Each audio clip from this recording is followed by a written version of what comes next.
Secretary to Governor, I'm going to open today's cabinet meeting. I'd first like to let everyone know that a number of our commissioners who participate in our cabinet meetings are not here this afternoon. Ken Adams is out in Melville, Long Island, in Suffolk County. Commissioner Burke is out in East Meadow in Nassau County. Roanne DeStito, Commissioner of OGS, is in Delaware County today. Cesar Perales is in Oneonta. Didi Scazafaza is in Fulton, Oswego County. And two of our commissioners that are here today will be on the road later this afternoon.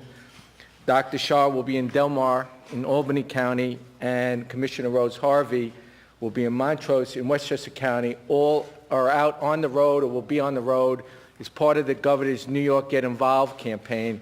I also want to acknowledge that Lieutenant Governor Duffy is not here participating in this cabinet meeting. Earlier this week, Lieutenant Governor Duffy was out on Long Island doing an event with County Executives Mangano and Ballone, talking about pension reform and mandate relief. And the Lieutenant Governor is out today in Syracuse, Utica.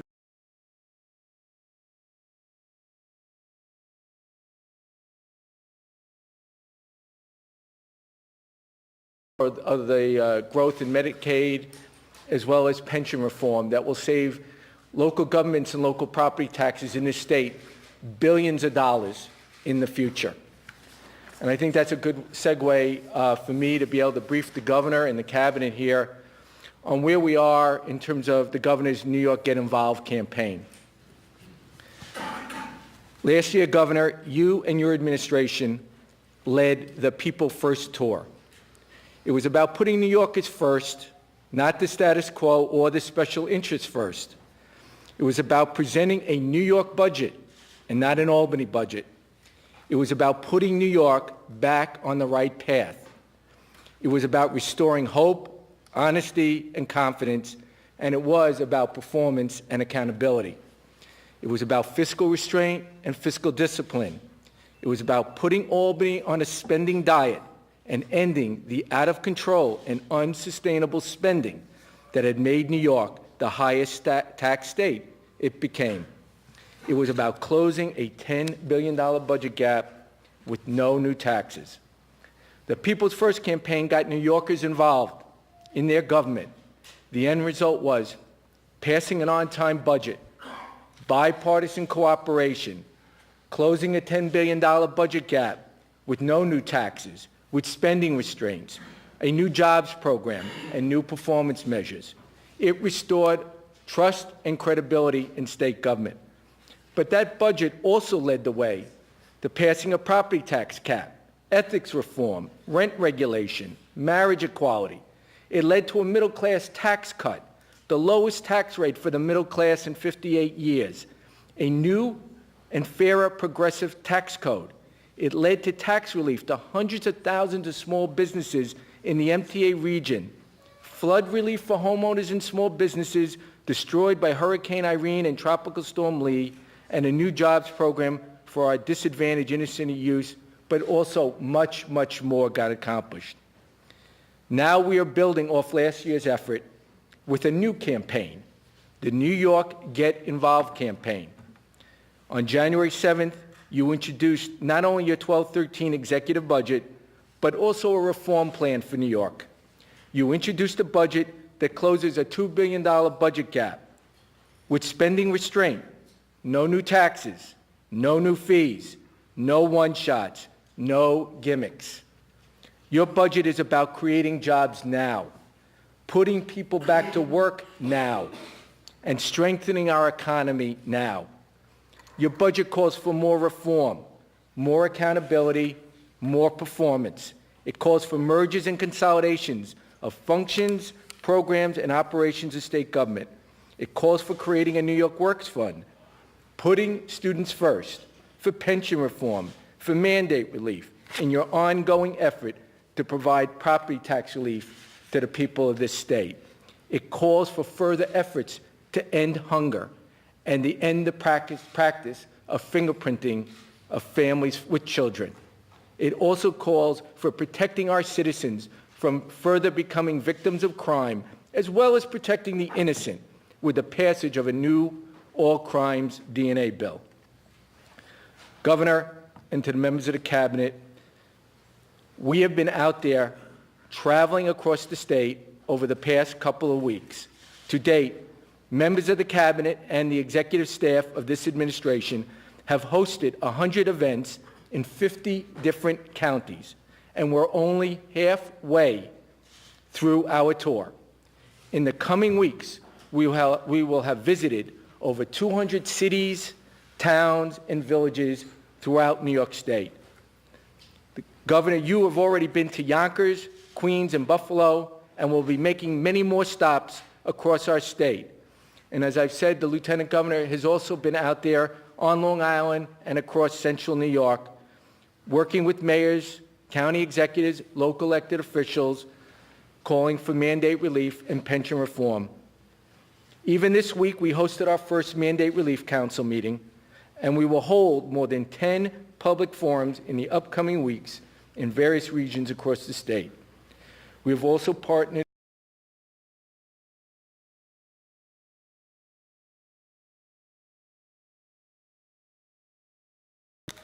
We've been working with sheriffs, district attorneys, and chiefs of police all across New York State as part of that effort and that campaign.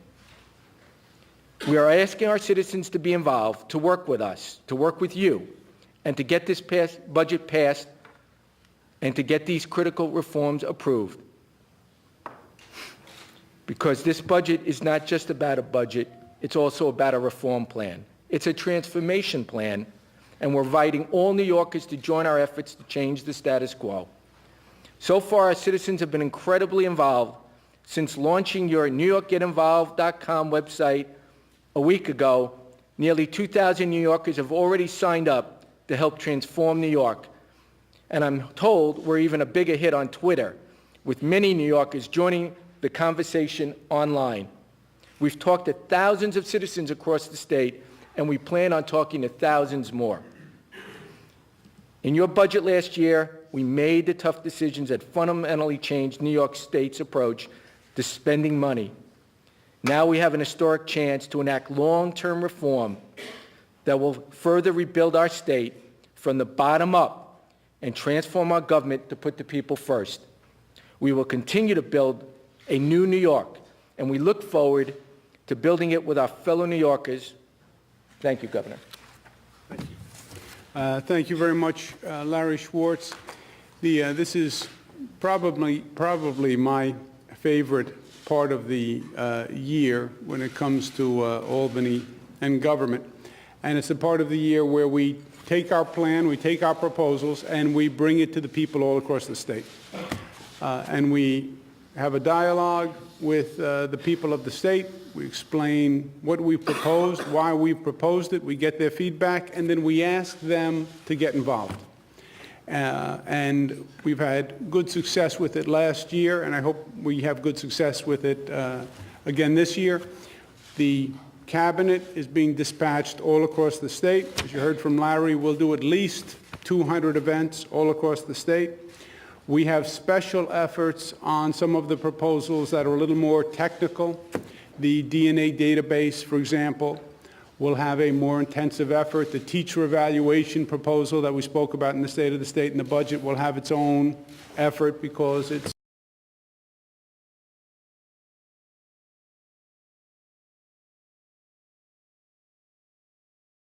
on local government. But the process is simple. It's exhausting, but it's also simple. Bringing the message to the people and getting the people involved. Democracy works when the people are engaged. When people ask me, well, how did you accomplish what you accomplished last year?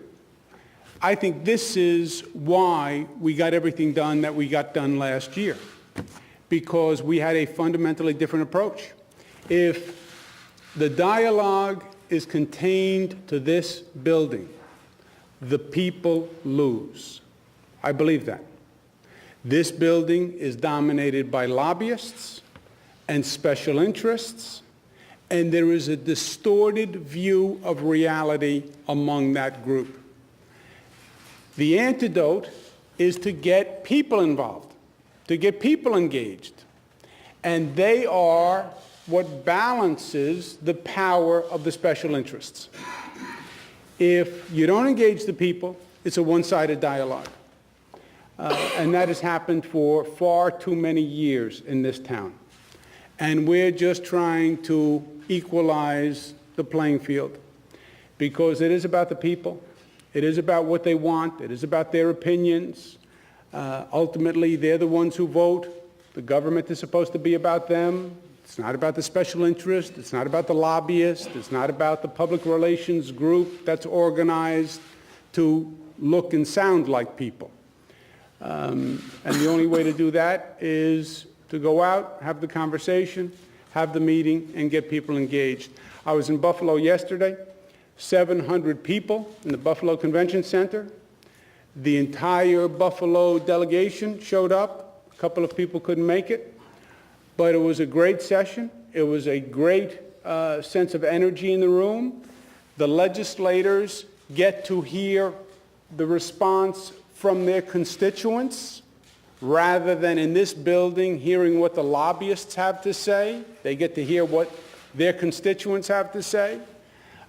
So it was very good. And we'll just keep doing that until we get the budget passed. That's what we did last year, and that's what we'll do again this year. But we talked before you came in about deploying the cabinet, and this is exhausting and it's a lot of work. State does not have an equivalent of a frequent flyer program. They don't have a frequent driver program. But they would all have a lot of credit if there was a frequent driver program. What they could redeem it for, I don't really know. But, so I thank them very much. This is a very intensive period for us, just from a workload point of view. But we're already on it. Larry was saying we did about 100 events already since the budget. So it'll be good over the next.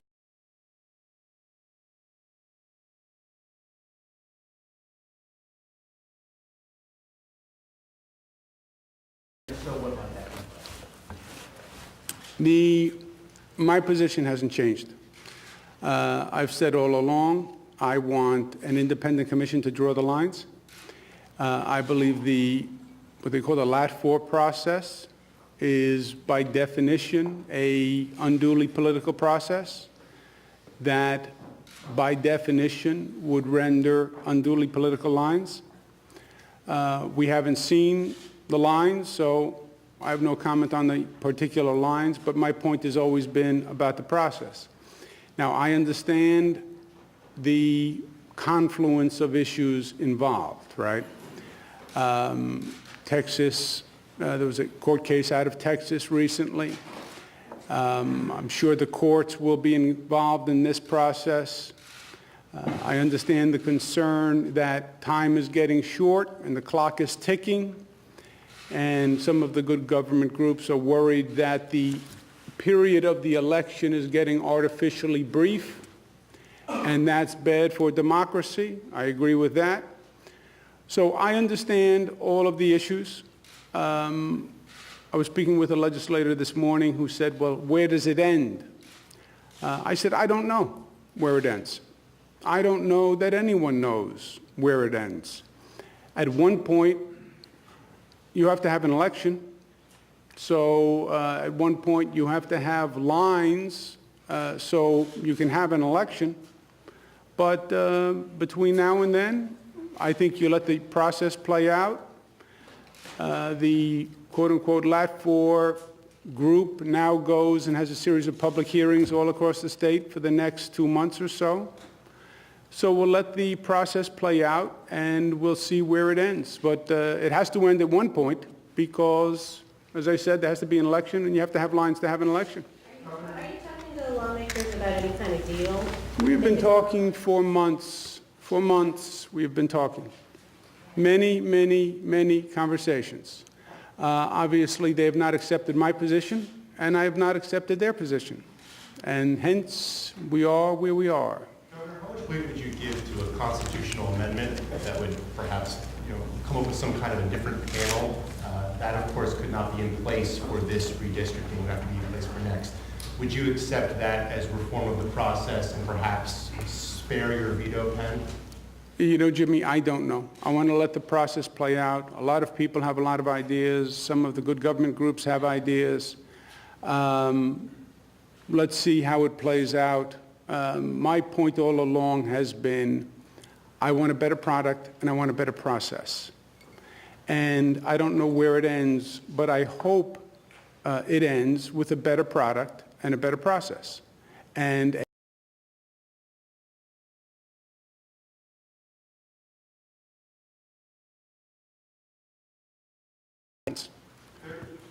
have been several things reported. For example, Republicans have said they want to create 63 Senate districts. They've posted legal analyses, and there have been published press reports about when that district might be. Do you have any thoughts about should the Senate have 63 members? Do you have any legal thoughts about whether their interpretation of the Constitution is correct? Jimmy, I haven't seen the lines, so I don't want to comment on the lines, but I am sure this is going to wind up in the courts anyway. I'm sure one of the groups will start. I believe there even have been lawsuits started already. So it's going to wind up in the courts one way or the other, which some would say is going to be a further complication. But the courts will weigh in here also. When are they done? What do they say? There are so many variables that I really don't think you can plot it out now. So my position is going to be to wait and see. So, Governor, it sounds like you're kind of resigned to having the courts decide this rather than yourself in the legislature. Well, I think, no. Ultimately, I don't think you're going to have the courts decide for the legislature. It is fundamentally a legal responsibility of the legislature, right? I think you can have court cases that influence the decision. I think you can have court cases that may influence the timetable. But there are, this is by definition, a complicated situation. It's the legal authority of the legislature. Governor has signing authority. Good government groups can bring a lawsuit. Civil rights groups can bring a lawsuit. Minorities can bring a lawsuit.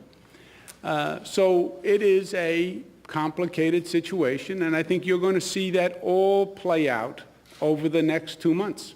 But if you have said that the LAT4 process, by definition, is a political process, and you threatened to veto anything that was partisan, political, non-independent, how can you step back from a veto at this late date? Well, my position hasn't changed, Ken. I want an independent commission to draw the lines. That's my position. Now, some people will say it's impossible to have an independent commission draw the lines. My position is I want an independent commission to draw the lines. I want a better product, and I want a better process. Are you saying you will veto then? Without it? That is my position. And is there time to do an independent commission? Well, that's my position, and as I said, the whole process is in flux, and we'll see how it develops. Governor, you say that the concern about the elections coming up and an artificial timetable coming up, are you facing or do you envision a problem if things don't change from this point that you're going to have to agree with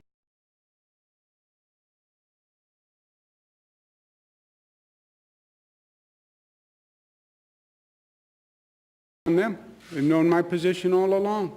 Because I'm saying if you're negotiating with the legislature and it comes to the point that there's still no resolution of this, but you feel that the elections are going to be jeopardized, would you agree and then try to work for whatever an agreement, a constitutional agreement after that? I think by that time the courts would be involved. I don't think the courts will let you get to a point where there's no election this year. Governor, we've been waiting for these lines and possibly expecting these lines for the last several weeks now. We were receiving reports they would come out earlier this week and yesterday. Now we expect to see them later this afternoon. Do you feel as if the legislature is maybe running out the clock on you by releasing these at the last possible moment? I don't think they're running out the clock on me. Look, they haven't even done the congressional lines yet. And you have a clock. You don't even know where the clock is set because you have a lawsuit that's going on by Judge Sharp, who's going to set the date of the election. So you don't even know if it's a September election or an August election or a June election. That's what I'm saying. There's so many variables at play. It's very hard to map out, how do you get from here to there?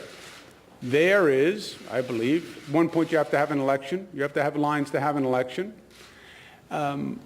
So stay focused on the goal. My goal is I want a better product in terms of the lines. And even more importantly, I want a better process.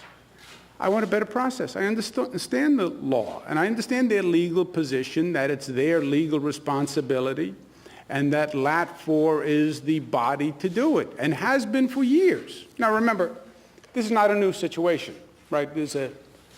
We tend to think the world started today. This is not a new situation.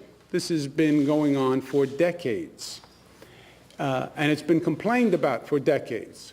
I'm trying to bring it to a head this year, is really what I'm trying to do. Same way I've been working on issues that have been going on for years from the first day I was elected, and trying to bring them to a head. So this is not a new situation, but how do we make this the situation where real reform finally happens? And that's the goal. And it is going to be messy and confusing, and I'm sure there's going to be a lot of fits and starts. Mr. Schwartz detailed some of the things you accomplished last year by very actively lobbying the legislature. Same-sex marriage comes to mind as something where you were personally involved. You seem resigned on this redistricting campaign. You seem as though your position is to wait and see. Why the difference in approach?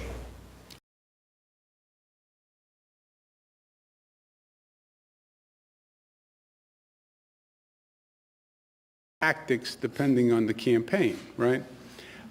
Some efforts we do with the legislature. Sometimes we posed. I tried to get at this, I think, in the State of the State. We look back at last year, and everybody says, oh, last year was so easy and nice, and everything worked great. Last year was a very, very difficult and hard year. At least it was from my perspective. And we would broach options for the legislature, right? We passed ethics reform.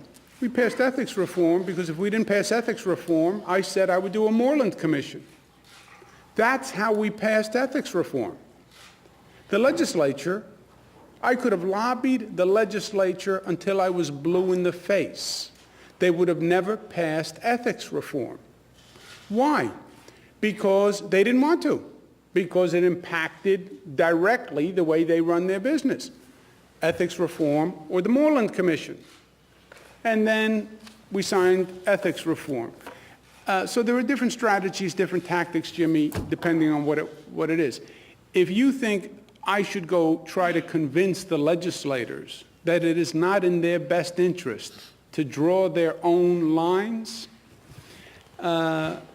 maybe you could convince them of that. I don't possess those skills. So you're right. I haven't spent a lot of time trying to explain to them why this isn't in their interest. They believe it is in their interest. And it probably is in their interest. And that's the issue. My position is something different. Not that it's not in their interest, but that I think it is not the best process for this state, and I want it changed. Switching gears at the risk of offending my colleagues here. I offend them all the time, Eric. You won't be the first time. On teacher evaluations, New York City has been unable, as we reported today, to get rid of teachers who have been found to be drinking on the job, hitting students, even lying to get federal HUD subsidies and issues. That's a bad thing. Now you got my attention. Also in cases where there have been charges of incompetence. The teacher evaluation system, should it address those problems? Can it? What's your position on that? I missed that story. What paper was it in? Wasn't it there?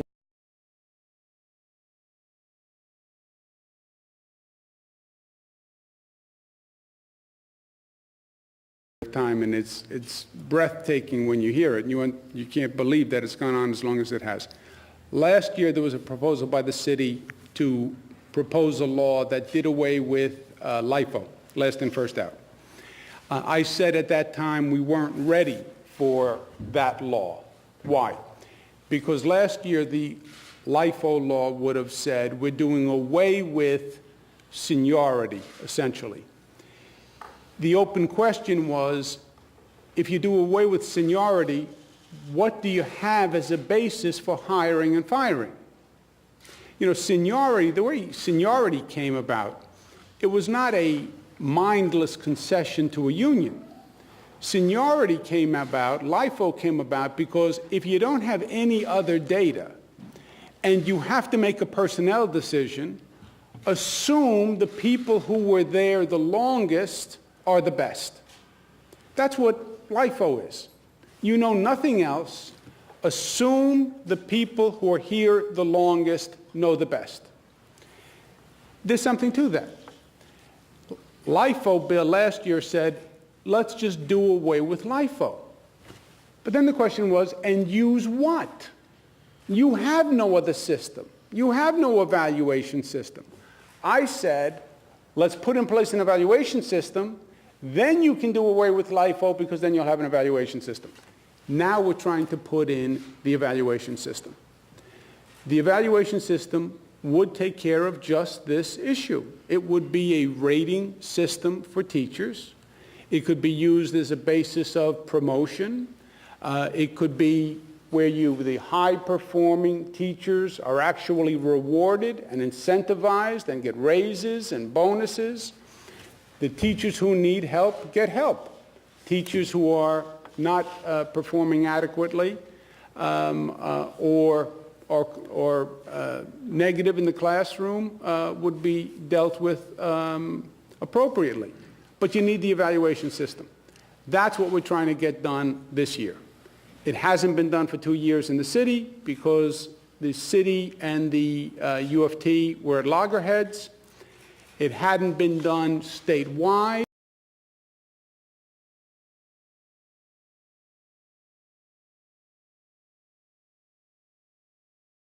We have a mechanism to try to resolve it on both levels, New York City and SED, and we're working through that now. It would remedy, in large part, the situation you're talking about. Governor, on Tier 6, the budget director came in with some often sharp questioning yesterday in the joint budget hearing. Did that reception at all shape your conviction that Tier 6 ought to be part of the budget as opposed to being a separate legislation? He didn't even tell me. Sharp. You thought they were sharp. For Megna, they were nothing for Bob Megna. Sharp questions. He deals with me, Casey. That was a walk in the park, what he did yesterday. Look, this to me gets back to a little bit of the distortion of this bubble, the beltway distortion, even though there is no beltway, right? But when I say the conversation in this building is not representative of the conversation in this state, a poll came out today. About 70% support pension reform measures akin to the ones we proposed. About 70% support the teacher's evaluation. Now, you talk to the lobbyists in this group, who you guys talk to all day long. They make it sound like I've proposed pulling out fingernails, you know.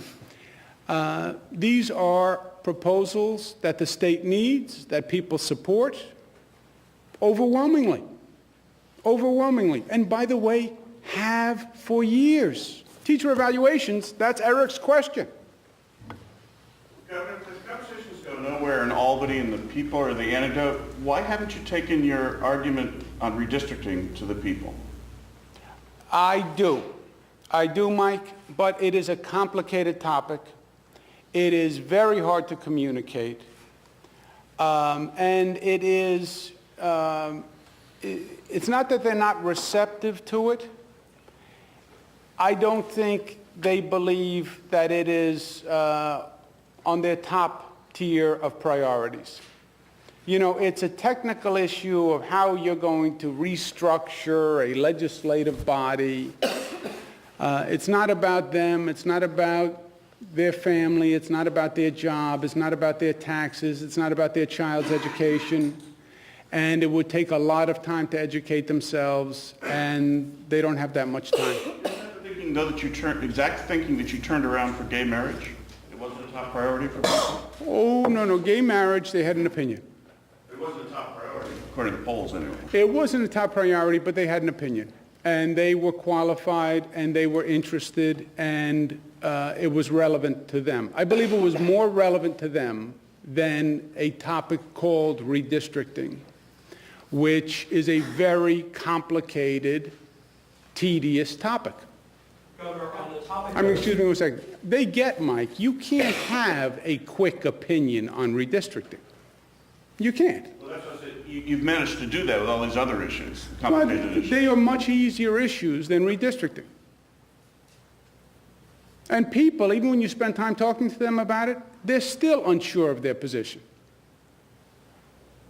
Governor, should the minimum wage in New York be raised? I have long supported, in general, philosophically, competitive raises in the minimum wage, especially in comparative areas. I haven't seen any specific proposal, and obviously, it's all about the specific. There's no conceptual raise in the minimum wage. How much? When? Governor, in the State of the Union, the President devoted some time to talking about natural gas development, saying that if it can be done safely, it would create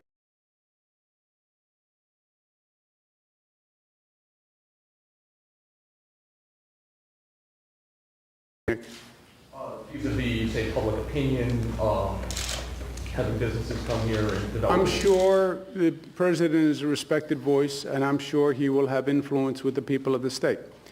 Our process, however, is separate, right? Our process was founded on the premise that there were a lot of people, this is months ago, had nothing to do with the President's comments. There are a lot of strong opinions about hydrofracking, and you have both sides are animated on hydrofracking. And I said back in the campaign, we have a lot of opinions. We don't have that many facts, but we have a lot of opinions. Let's reverse the equation. Let's get more facts, and then we can have opinions. And we've been going forward with a very deliberative process that is on the science, on the facts. Let's get the information and the facts, then let's make a decision and let's have a discussion. Governor, now that there are lots of rumblings about legislative pay raises right now, what are your thoughts? And, you know, we have so many years have gone by, do you think it's time for raises?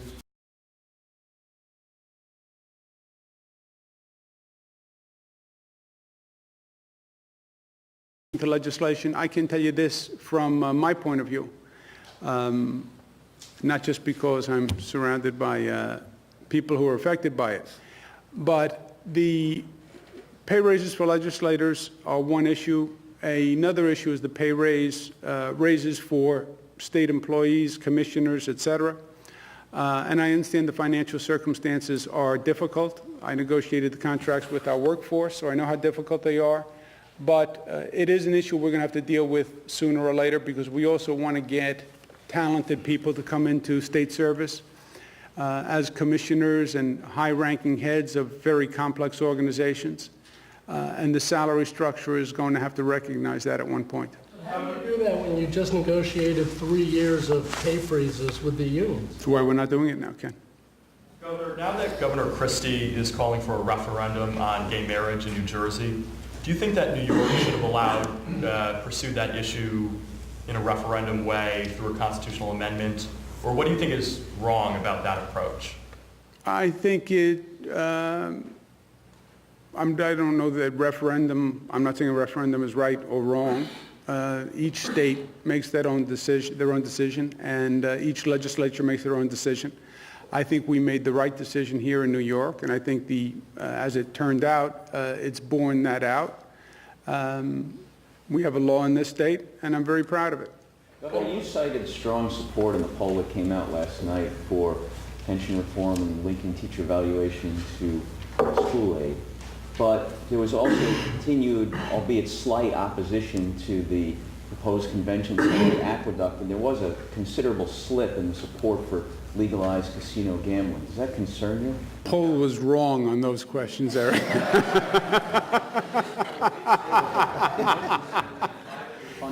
Funny poll. Half of it was right, half of it was wrong. Look, the convention center, I think, is one of those complex issues. And I think when you say to people, convention center, it's not that it's complex. I think it's a loaded question. Should government build a convention center? No. It sounds like a big government boondoggle. Conventions are expensive or privately funded. I don't even know what that means. How does government build a privately funded convention center? I'm confused, and it just sounds like a big government project, and my instinct is against big government projects like convention centers that are going to wind up costing 3 times more than they thought they cost. I think that's the attitude that you get when you broach that topic. And what about casino gambling? I mean, obviously Casino gambling is a decidedly mixed issue. Look, if the question was, we don't have casino gaming today, should we have casino gaming, and we don't have any casino gaming? That, Eric, is a very close call. I have never been a supporter of casino gaming. To me, that is a very close call. The difference here is those are not the facts. We think those are the facts because we live under this illusion that our state constitution says we can't have gaming, so we don't have casinos. But you do have casinos. First, you have tribal casinos, which we know. And then you found a little loophole that you exploited when you went and located racinos all over the state. No. Look, you don't have casinos. You have racinos. What are racinos?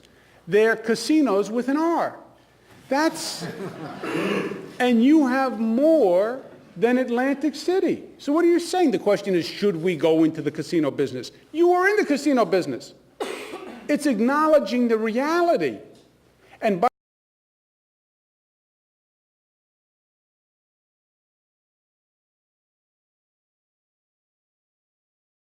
as a reality, then you'll plan it as a reality, and you will actually do it better than you are now doing it. I believe that.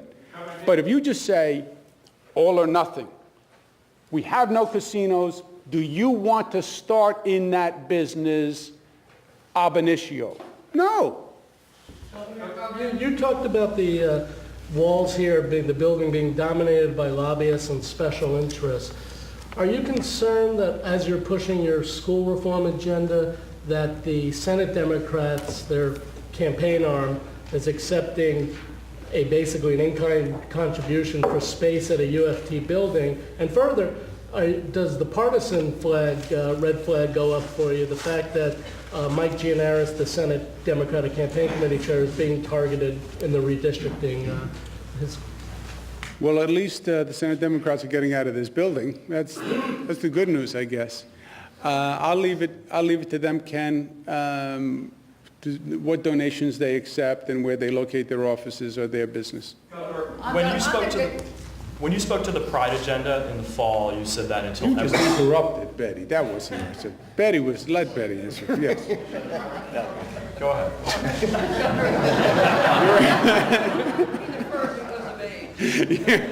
He's a gentleman, Kaplan. Kaplan is a gentleman. Plus, he already had a question. Governor, on the gay marriage, we did a little poll in the 5 boroughs as to how many licenses were given out or applied for. And we were really surprised because they came up with a figure of 4,000. Now, I thought this was supposed to be like 100,000 people, and catering halls were going to make all kinds of money, and dress shops and so on and so forth. Everybody was going to do this. What happened? Betty, I was more focused on the legal ability to marry. I never opined on the advisability of entering into the union. And far be it for me to engage in that topic.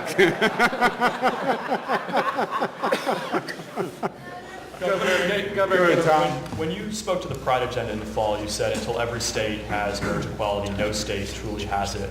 Are you comfortable with Governor Christie doing this by referendum, or what would be on that front? I mean, is that satisfactory? I don't think it's for me to say, Tom. I mean, each state, it'll be up to his legislature if they want to pursue this course, and I'll leave it to them to make the decision for their state. Grocery stores is something that hasn't been in either of your budgets.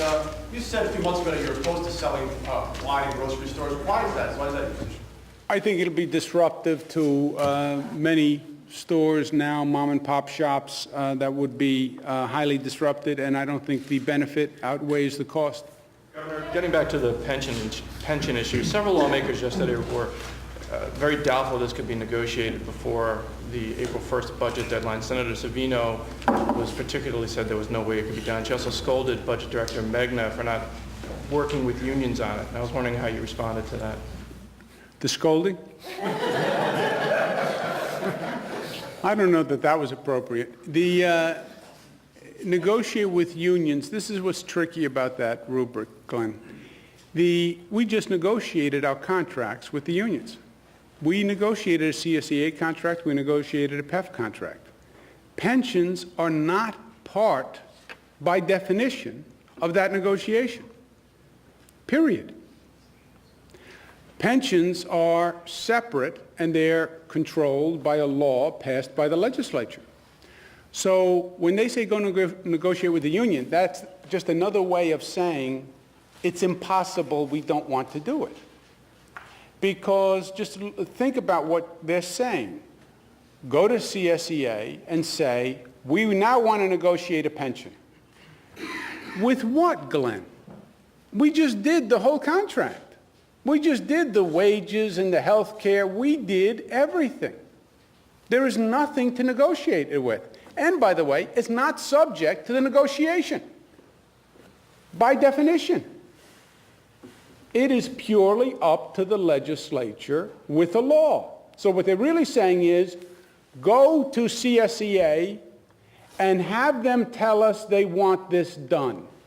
That's what she's really saying. I don't want to have to do it unless CSEA tells me it's okay. I don't want to have to do it unless PEF tells me it's okay. I don't want to have to do it unless the teachers tell me it's okay. And then I would say back to the senator who scolded my budget director, who do you represent? The people of the state or the labor unions? That's why good thing she didn't ask me that question. Did you say that? That was a good response for you yesterday. I didn't quite say. No, that was good. Next time. The good government groups have shown that you can draw new district lines very cheaply, and anyone could do it with a computer program, but both sides in the LATFOR process have spent millions of dollars on lawyers to help them draw their lines with taxpayer money. Additionally, a new Senate seat would cost millions of dollars in payroll, or some hundreds of thousands of dollars in payroll. Do you think that's a waste of money? And if so, wouldn't that be a good argument to help make your case to the people on redistricting? That they spend, that it could have been done more cheaply? Yeah, they are spending millions of dollars on lawyers to help them draw lines that... Well, yeah, but it's a little more complicated than that, because when a good government group does it, that's one thing. When the Senate does it, they know they're going to wind up in court. And when the Assembly does it, they know they're going to wind up in court. My guess is there will be a legal challenge, and they will have to go to court and defend these lines. That's why they need the lawyers. But if the computer program is designed to draw lines that meet Department of Justice criteria and are fair, wouldn't that obviate the possibility of going into court? Well, they'd have to go, well, you would wind up in court with the computer program, and then you would have to demonstrate how the computer program actually met the law, which means you would need lawyers, and you'd probably wind up spending a lot of money. Governor, you've spoken about the Genting proposal to build a convention center in Queens. And one of your principal selling points has been this is privately funded, the cost to the state is de minimis. In fact, you just did this a few minutes ago. Here in Albany, there's a proposal for a taxpayer-funded convention center. Should I take from your comments that you don't support using taxpayer funds to build convention centers, including the one that's being thought about and contemplated for Albany? No. What is your position on the Albany Convention Center? I don't have a position on the Albany Convention Center. Do you think that the money could be better used elsewhere?